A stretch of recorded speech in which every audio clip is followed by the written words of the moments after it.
Zee 24 तास एक पाऊल पुढे। एसटी स्थानकातील अंध अपंग स्टॉल धारकांच्या उदरनिर्वाहावर गदा आली आहे। 14 वर्ष व्यवसाय केलेल्या स्टॉल्सच्या मुदतवाढीला एसटी महामंडळानं नकार दिलाय। 45 वर्षांच्या रोहिणी कुंजीर पायानं अपंग आहेत। पुण्यातल्या स्वारगेट एसटी स्थानकावर त्यांचा 8x8चा टेलिफोन बूथ आहे। महामंडळाच्या अपंग कल्याण योजनेतून त्यांना हा स्टॉल उभारण्याची परवानगी देण्यात आली होती। त्याच्या भाड्यापोटी त्यांच्याकडून महिन्याला 4000 रुपये घेतले जातात। मात्र अचानकपणे हा स्टॉल त्वरित बंद करून 24 तासात जागा मोकळी करण्याचं फरमान काढण्यात आलंय। एसटी महामंडळानं त्यांना याबाबत नोटीस दिली आहे। त्यामुळे त्यांच्या समोर चरितार्थाचा प्रश्न निर्माण झालाय। 1998 साली मला 1992च्या पत्रकाप्रमाणे स्टॉल अलाउड केला। त्याच्याप्रमाणे मी रूल प्रमाणे व्यवस्थित कुठेही त्यांचं कायद्याचं आज रोजेपर्यंत पण भाडं चालू असून भरते, तरी मला 12 तारखेला बंद करायला लावला बूथ, नोटीस पाठवून।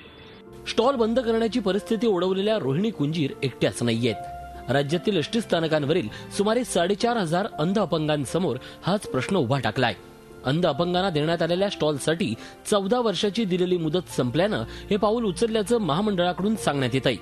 एसटी स्थानकावरील इतर व्यावसायिकांच्या दबावांमुळे हा निर्णय घेण्यात आल्याचा आरोप अंध अपंग स्टॉल धारकांनी केलाय।